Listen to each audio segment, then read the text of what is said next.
welcome Jin-Ya Huang.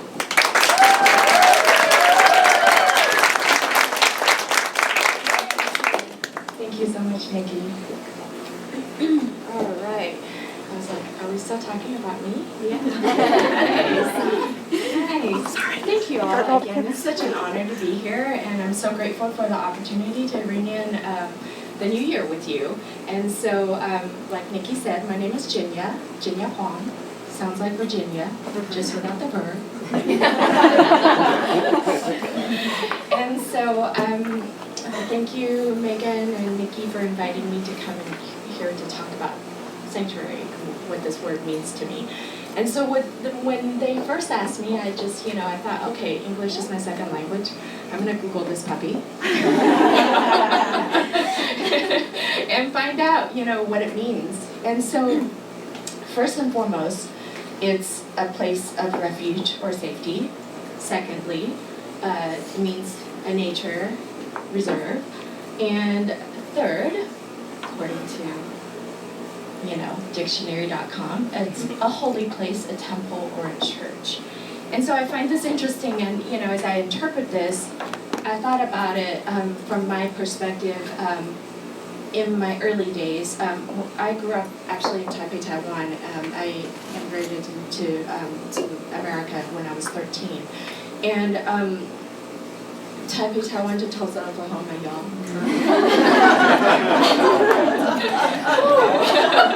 It's a little bit of a culture shock. And so, I grew up with 5 sisters, and my parents, really wanted to take us out of the south of Taiwan to have access to education. And having 6 girls, I grew up with this very old Asian concept, and it's really a concept that is still well regarded for worldwide. I don't know why that people don't invest in girls. People don't invest in women. And my parents didn't believe in that. They wanted to invest in us, and they wanted us to have access to education. And so when my dad actually lost his job as a mechanical engineer at a cement factory, and my aunt and uncle said, we're starting a Chinese version of McDonald's in Tulsa, Oklahoma. Do you guys want to come and help? And my parents said, of course, yes. So my oldest sister was already married. The second sister was already engaged, and so they brought the 4 younger ones here. And my maternal grandparents, sorry, it's like really hot up here. I'm like, am I under interrogation life? I did it! Okay. No. So, I thought, okay, I'm gonna come to America. I didn't really want this, but, my grandparents were farmers, and I was so close to nature. It was fun, growing up on a farm and all that, and then I went to the city in Taipei, and then to come to Tulsa was a huge shock. But I was like, wow, free school bus, it was super interesting, and but my sanctuary was always coming home to make art.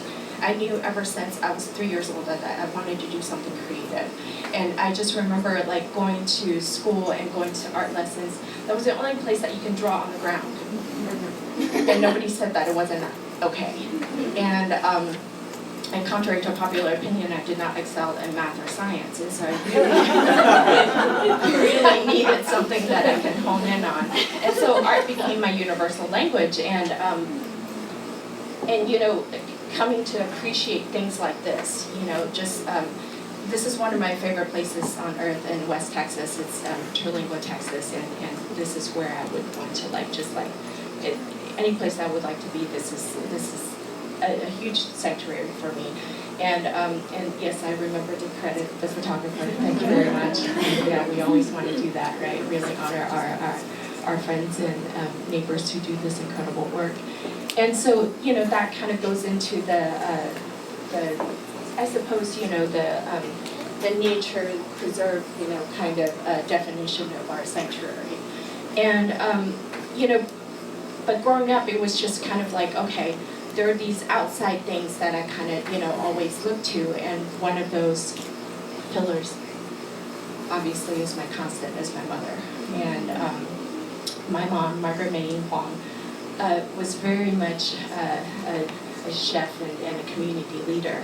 And so, growing up, it was her that said, just because I didn't get to finish elementary school, that doesn't mean you don't get access to that.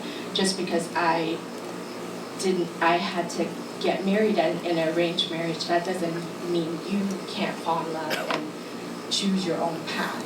And just because I don't know how to speak all these languages, that doesn't mean you can't be whoever you want to be. And just having that, it's incredible. She wasn't like your typical mother that was like, get married, marry well, and go find a good job. And it took me years to actually figure out I can actually tell my mom that I'm going to change my major from international business to arts and humanities and not get disowned. She was like, why didn't you tell me this earlier? Why did you waste your money? She made us pay for our own college. We worked at the restaurant, and so that was the thing. That was the deal. Was you come and work at the restaurant. And so I started working at the restaurant that my aunt and uncle started.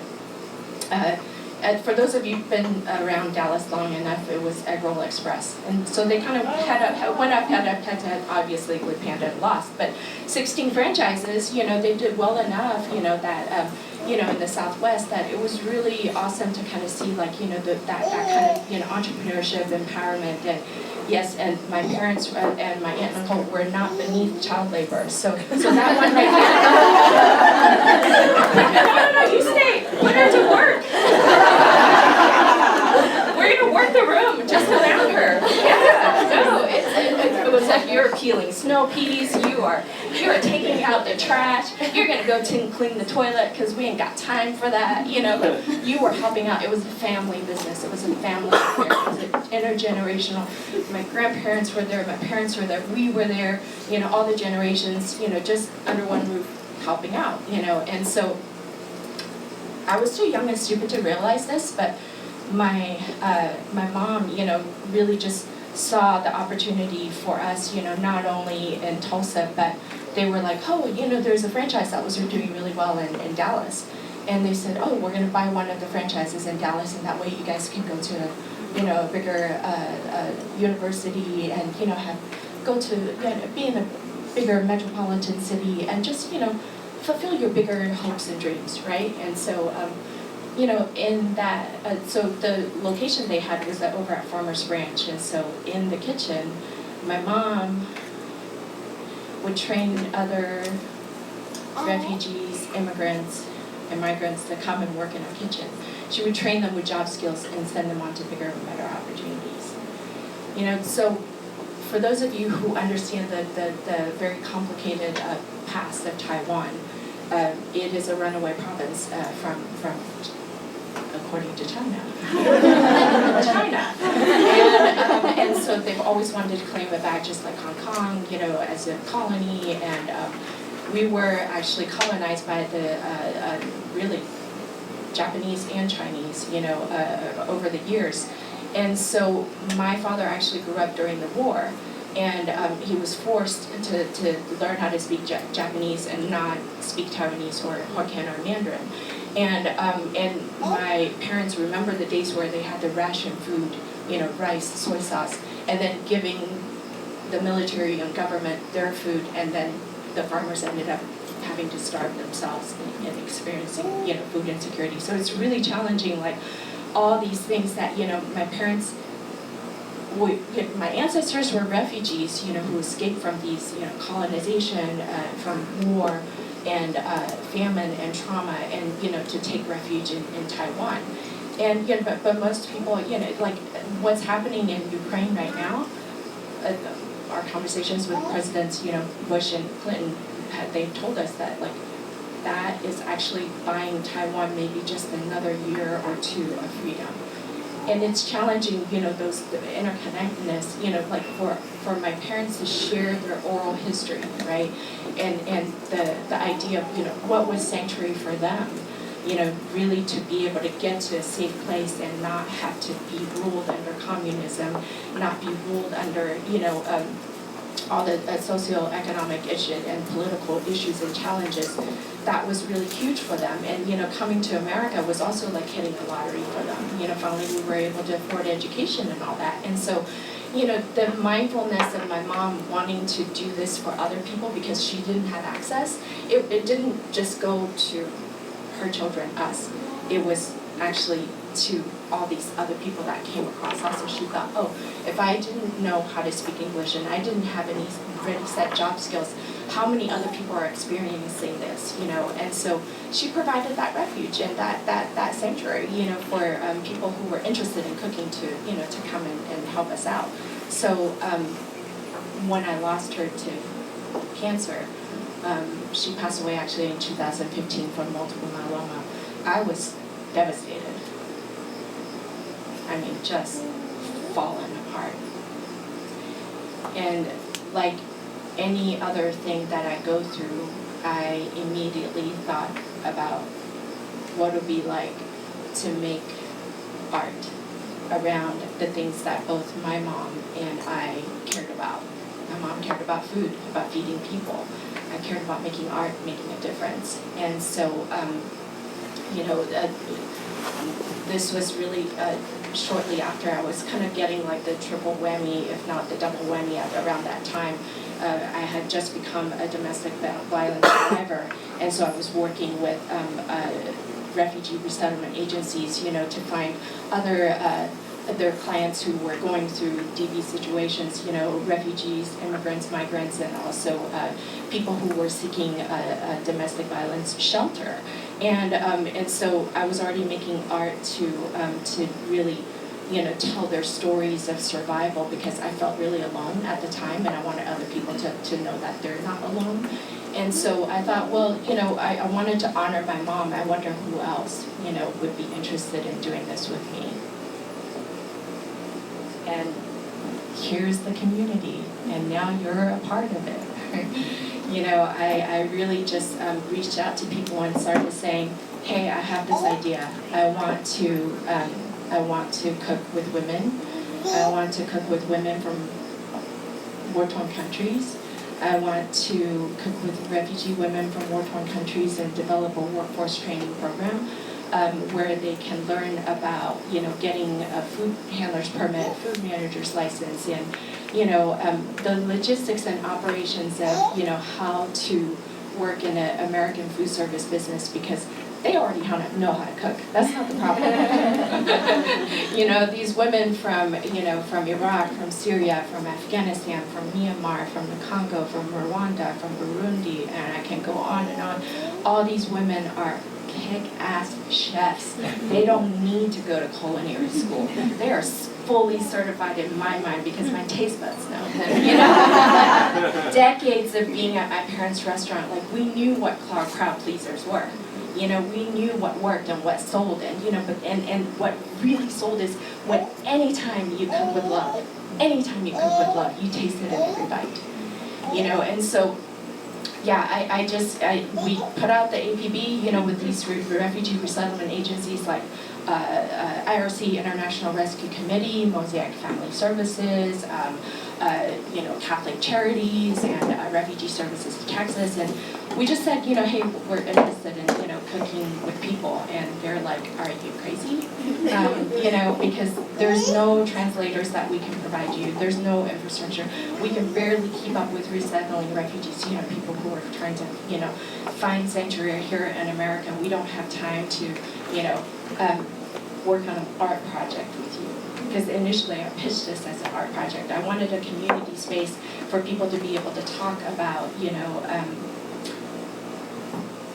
what safety means, what freedom means, and I wanted them to be able to share their storytelling of food and culture and their heritage with everyone, and not have to sacrifice, you know, the Western idea of what good food is.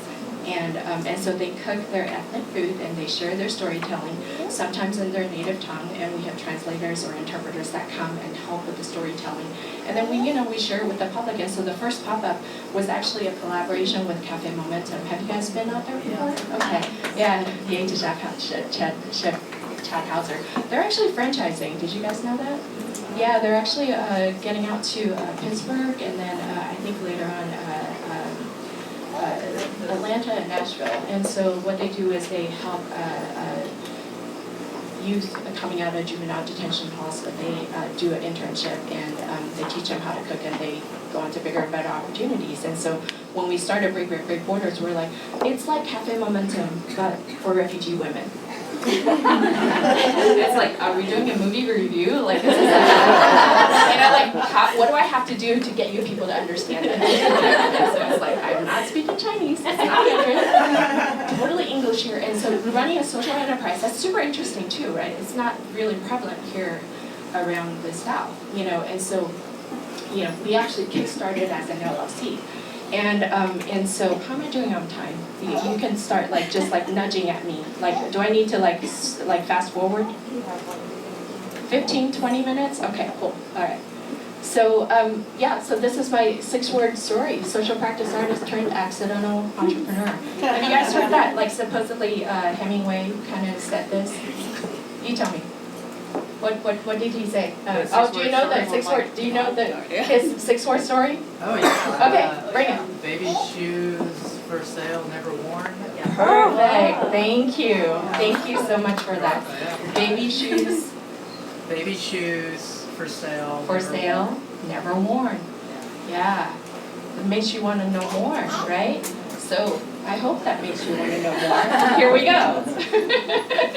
So we make food for good. And so, after the pop-up, Chad was like, let's just why are you still talking about this? I was like, well, I pitched this idea for two years and nobody wants to take it on. It took our previous administration to obliterate immigration and tell refugees there's a travel ban and you cannot come to our country. It took, lots of people saying no to me for the longest time. And, so finally Chad was like, okay, we're not going to say no anymore. We're going to say yes, and we're going to pilot early. We're going to fail early, and we're going to just try things out. And I said, okay. We invited 80 of our closest friends. It was much like this. We just, propped tables up. The interns came, and the ladies cooked, and, people were like, hey, how can we get... This was delicious. We so enjoyed the storytelling. We have never been to a catering event, never been to a food event where we got to hear, the cooks actually come out, the chefs actually come out to engage with you, to tell you about the origin of the food, the history of their lives, what their personal lived-in experiences were, what it's like to live as refugees abroad, what it's like to come to America, and what their experience was cooking with Break Borders. They were like, how can we get this to our home? How can we get this to our work? How can we get this to a workshop, to a conference? And, so people just, started calling, and catering was the best way. The ladies who have, wives, they're married with kids, and, and needed a way of making dignified way of living. And they, once they finish the 2-year program, they actually, they work while they train as catering, and they just, they'll start out with their own entrepreneurship, or they will actually, they'll cook for their mosque, during Ramadan, or they've actually been placed at restaurants. And have you guys been to Hello Dumpling lately? Some of those cooks are actually Burmese refugee cooks from Myanmar who were escaping from Myanmar due to religious persecution. And so we were joking with June. She was like, I can't find anybody to pinch dumplings in the 214 area code, so that would really work out. And so first we started out as a catering company, and then we tried out the packaged goods, and now we're on to some handmade cookies. And so, it's all an experiment, right? It's all a social experiment of who wants to invest in, social capital, which is people. And the thing is, the ladies are so in love with sharing their food and culture with people that when they talk about Break Borders, it's like, that's a limerick, by the way. If you say that 10 times really fast, I will give you a box of cookies. I brought cookies actually to bribe people, so the people who have actually participated, you're going to get a little bit of sweets. So they really they tell people hey, I'm cooking with this crazy lady. No, they don't say crazy lady. They just I'm cooking with this company, and we serve food and we tell stories, and it's really just hang out, with your family and sisters all the time, and like it's really fun. It doesn't feel like cooking. Do you want to come and cook with me? That's how we recruit. Is by word of mouth, and that's actually how people find out about us. Is by word of mouth. We don't do a huge amount of advertising. It's like honestly, like when you trust people and you're like, hey, I really believe in this cause. I really believe in this purpose. I really believe in this why. It's so easy to like bring people in, right? And like when they have created that place of refuge and an idea of like, this is where I can go, for freedom, for safety, a place that's, not only safe but also courageous for me to like share like who I am 100%, like it's amazing, right? And so we've really enjoyed, creating that with people. And so this is one of our amazing cooks. She's actually now our food manager. This is Nawara. And that name actually in Arabic means flower. And she's really blossomed, like when she actually taught French back in Syria. And coming to America, like she was like speaking English fluently by 6 months, but she kept saying, oh, I'm so sorry, I don't speak English very well. And I'm like, you have learned like 6 different languages, like throughout, because they like escaped. She was like pregnant and like she had to, walk her children with like no water, no food in the desert for 10 days to get to, to Turkey. And like, and so many of the refugees will go through all these different countries, and then she's like, they pick up these languages along the way, so by the time they get here, English is not a second language. It's like 4th, 5th, or 6th, language that they've picked up. And what's amazing is not only is she's a great cook, but she's actually an amazing baker. And if you guys know the difference, it's like baking is a little more of a science, it's a little more precise. And what's awesome with her is like one of her superpowers is finance. That girl works with our CPA, to get payroll done. Like, don't make me do it. Like, please God, And so like, she's really come into her own. And people ask her like, how do you know how to speak English very well, so well? And she's like, oh, I learned because I work at Break Borders. Jin-Ya makes us do all kinds of stuff. Sometimes I don't even know where I'm going. I could be serving at the Bush Institute, hanging out with presidents, or I could be like, at the public library, serving people who are experiencing homelessness. I could be anywhere at any time, and just being able to, have that exposure that they're not living in their bubble, and that cross-pollination has been incredible. And, and it's learning stuff like this, we go through cultural trainings too, like talking to people, getting to know people from other communities. And I won't go super into this, but you guys check out this article. That'll kind of help, some of these CreativeMornings, congregations, if you will. And so, like I said about the word of mouth, that kind of social impact has, a multiplier effect. People sharing, hey, we're going to do this, we're going to do that. And, having collaborations of people, who show up and say, you know what, Jin-Ya, maybe you need a little help with infographics because nobody wants to hear you talk for like hours on end, and so this, tells that story, right? The people who are serving their families. And UN studies show that if you invest in women, they will invest 90% of their income straight back into their families and communities, whereas that statistic for men is only about 40%. Y'all, guys, pony up! What's going on? And so when you invest in women and girls, it's a high ROI, high return of investment. So do it. And that's why we do this. We work with women from all around the world, and I love that. They do a lot of Break Borders on their own too. This is our food manager, Rania Ahmad, on the left. In the middle is Basmina. She was actually a part of the parolees who were evacuated from Afghanistan last year. They abruptly had to leave their country. And you're hearing now, no women are supposed to, no women or girls are allowed to go to a university or receive any education. And, all those things that, that we do here is to fight against that. So the work goes far. We've had the pleasure of being on the Today Show. We have been able to, really, when they called about Time Magazine, I was like, you mean Jose Andrea is going to be on the cover? And I'm going, what? What? What did I ever do to deserve this? It's not me that people, you know, this is the community lifting us. That's how we get here. You know, and it's, you know, in any time that I experience any kind of stress, distress, trauma, all that, it's our communities coming to our aid. And when they said, okay, you need help, you want to share your story, we'll come help and share your stories. We'll take pictures. And Kathy, everybody, like here, everybody stepping up to do this has been just phenomenal. And like I said, these are just a few of our community partners that offer that sanctuary for the women that we work with. And, you know, there's so many, I can't even, like, you know, fit them on here, but these are just some of the, you know, incredible support that we've received, you know, throughout the years. And so this is one of my favorite civil rights activists, and this is one of my favorite quotes from her.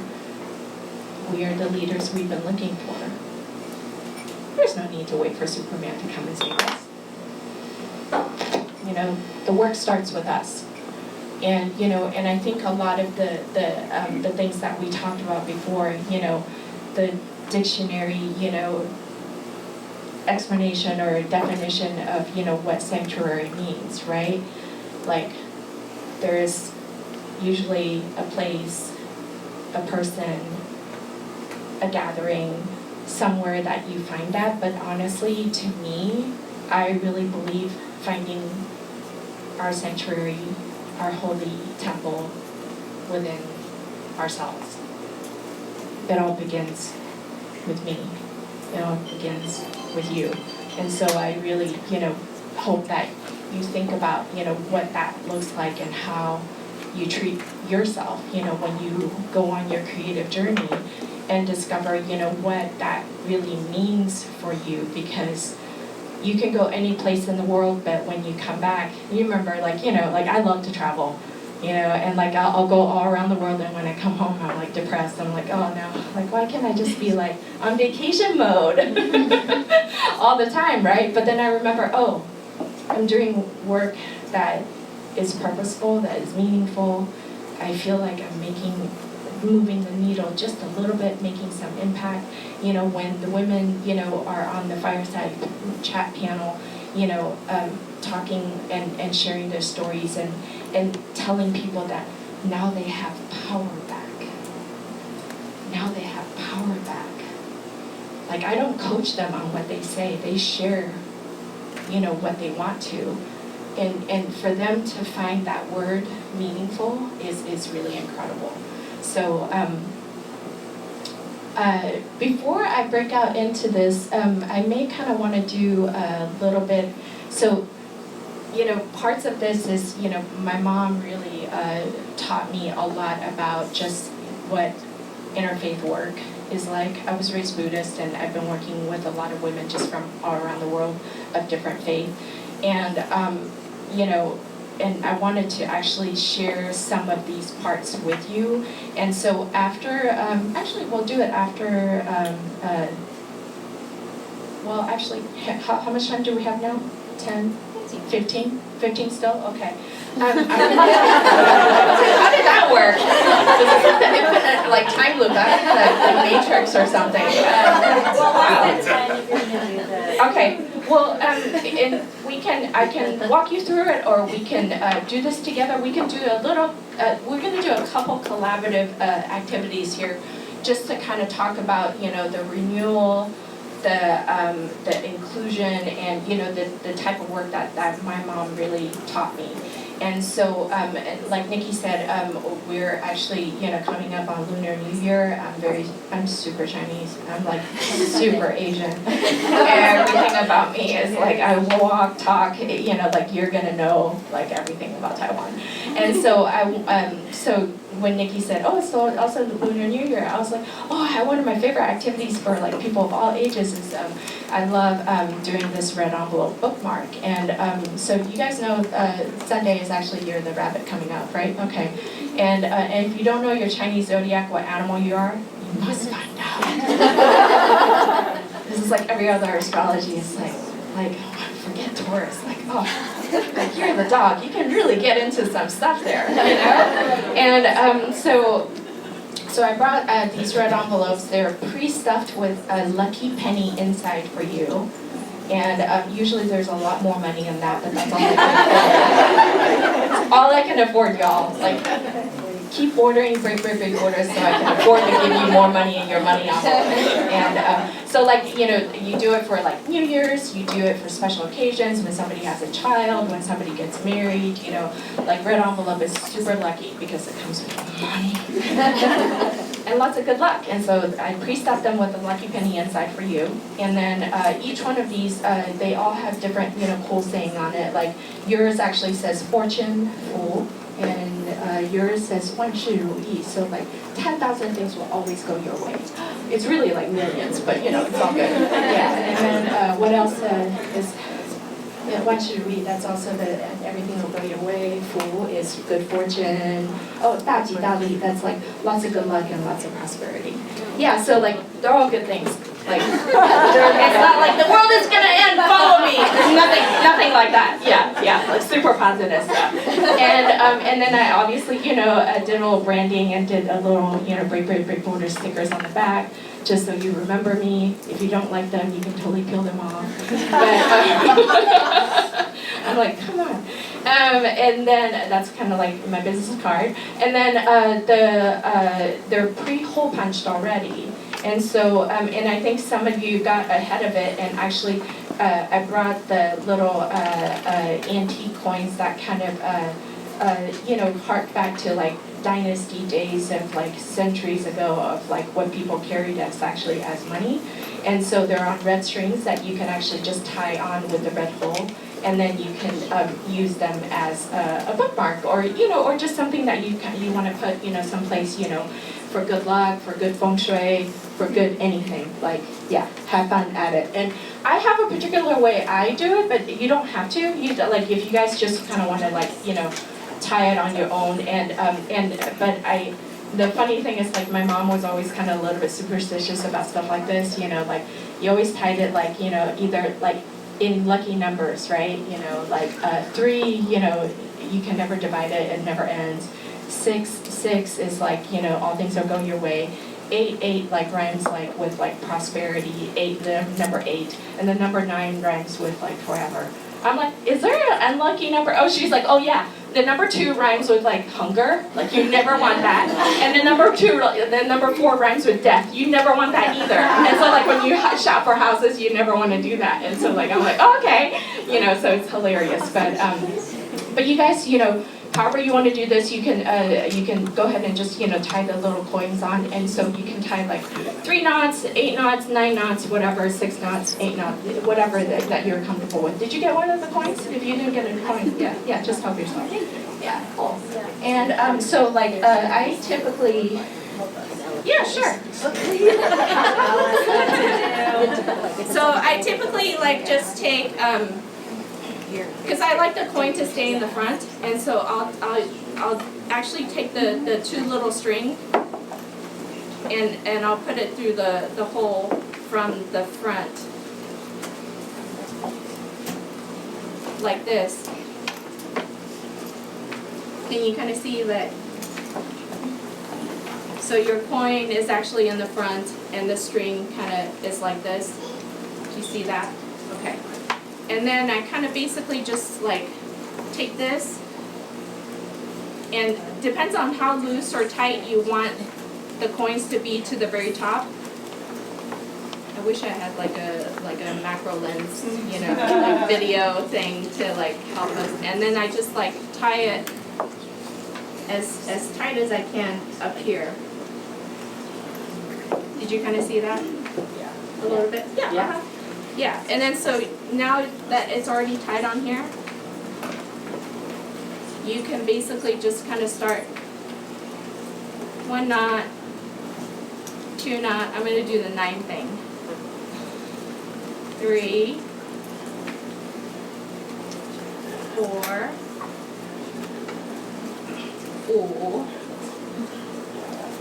Deal, count with me. Chi, that's 7. 8. 8 rhymes with prosperity. And 九. One more time, I didn't hear that. 九 rhymes with forever. And so you will have good luck, prosperity, good fortunes, everything awesome, forever and ever. There you go. Yeah, sure. Yeah, share those out. Awesome. Thanks. Yeah, of course. How many do we need? 3. Do they want to tie their own, or do they want to? Can I want already made? They will tie their own. Okay, cool. Here's one. And did you find all the points? Okay. Yeah. So like when you go to any Asian market, they'll have, actually like the year, of the zodiac. And so here's some of the really cute ones out there. Super colorful rabbit. And here's another one. Here's a more simple one, if you can see the design. More modern. And Jin-Ya. yeah. What's that? I just wanted to add that it's also the year of the cat for Vietnamese. Oh, there you go. Lunar New Year for Vietnamese New Year is the year of the cat. And tell us a little more about. Oh, I don't know anything besides. There's a lot of historical facts and stories. Not facts. They're stories. So I don't know which one is factual. That's okay. We love lores. Yes. Legend has. So this is the only year where the Vietnamese and the Chinese lunar doesn't match up. Oh, okay. So, but they say that there was confusion or possibly confusion with the word Mao, and Mao means cat in Vietnamese.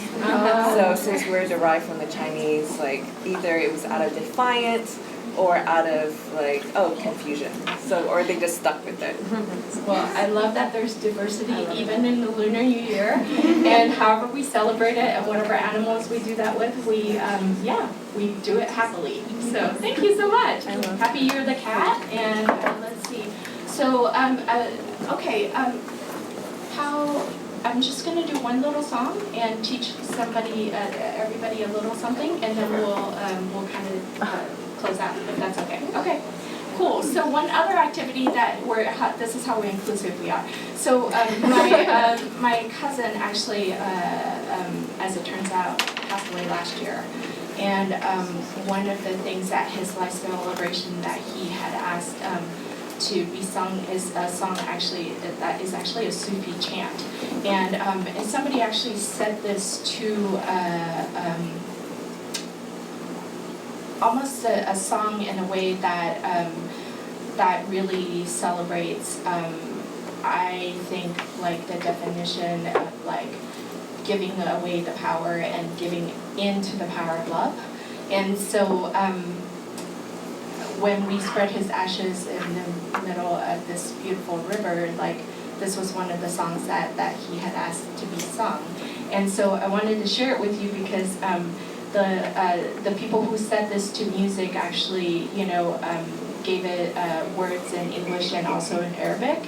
So I can't sing to save my life, but I wanted to kind of share a little bit of like just the multicultural aspect of what we do here. Being a creative and speaking the language of art is a universal language, and take this wherever you go, and share people with that, share love with everyone. Okay, so it goes something like this. All I ask of you is forever to remember me as loving you. And then we're going to sing that 2 times, okay? You want to try that with me real quick? Okay. All I ask of you is forever to remember me as loving you. All I ask of you is forever to remember me as loving you. And then the next one, this is in Arabic. And so basically this in Arabic means God is love, lover, and beloved. Okay? This is just interfaith, we're just embracing the idea of love together. And so I'm going to say it first before I sing it. It goes, Ishq Allah, Mabud Allah. Say that with me. Ishq Allah, Mabud Allah. We're going to do that 4 times, okay? Ishkala mabudala, ishkala mabudala, ishkala mabudala, ishkala mabudala. Okay, we're going to do this all together, starting from the top. All I ask of you is forever to remember me as loving you. All I ask of you is forever to remember me as loving you. Ishkala mabudala, ishkala mabudala, ishkala mabudala, ishkala mabudala. Okay, if you feel compelled, all the people who are sitting, can you actually gather and stand up with everybody that is actually everybody. Let's just stand up. Let's just stand up together. Let's just stand up together and try to form a circle or a couple of circles and whatnot. And then if you're so moved and if you don't mind with me, hold the hand of the person if you're not scared. Okay, great. Are you okay with holding hands? Yeah. It doesn't matter if your hands are clammy because I'm singing off key and you're like super cringy. Oh no, just singing off key and she's They're moist. Yeah. There we go. We got 2 elbows. However you do it, just hold it out again. We're holding him. Yep. We're holding him with our elbows. Start this again. All I ask of you is forever to remember me as loving you. All I ask of you is forever to remember me as loving you, loving you. Ishkala mabudala, ishkala mabudala, ishkala mabudala, ishkala mabudala. And then we're going to start to wave our hands in the air. All I ask of you is forever to remember me as loving you. All I ask of you is forever to remember me as loving you. Ishkala mabudala, ishkala mabudala, ishkala mabudala, ishkala mabudala. All right, give yourselves a